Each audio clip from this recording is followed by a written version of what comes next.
Щепкова Светлана Михайловна, начальник штаба по избирательной комиссии по независимым наблюдателям, руководитель аппарата Общественной палаты Республики Тыва. Сегодня у нас важный, на мой взгляд, этап – это подписание соглашений с думскими партиями, которые будут также принимать вместе с нами участие в выборной кампании этого года. В этом году 7 партий. Сейчас начнется процедура подписания, вы своими глазами увидите. Но в первую очередь это, конечно, Единая Россия, это дальше идет КПРФ, это ЛДПР, это партия Зеленых. В этом году партия Казаков идет у нас. И вы сейчас своими глазами увидите Справедливую Россию. Мы должны сделать все для того, чтобы выборы прошли нормально, честно, конкурентно, прозрачно. Очень надеемся, что выборы пройдут честно, достойно и справедливо. Мы готовы принять активное участие.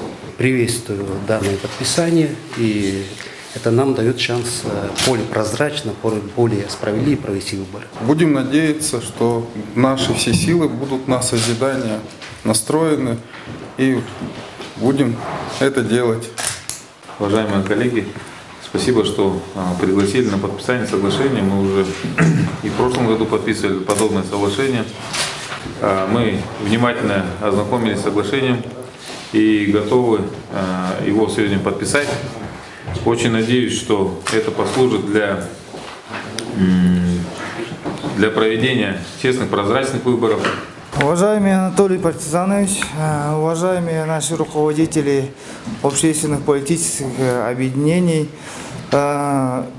ведут изменения в начале года выборное законодательство. Я думаю, контроль за честными выборами со стороны общественности, оно сегодня как-никак актуально.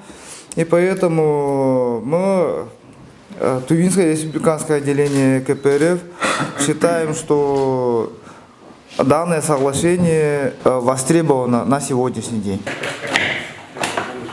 Добрый день, уважаемые друзья!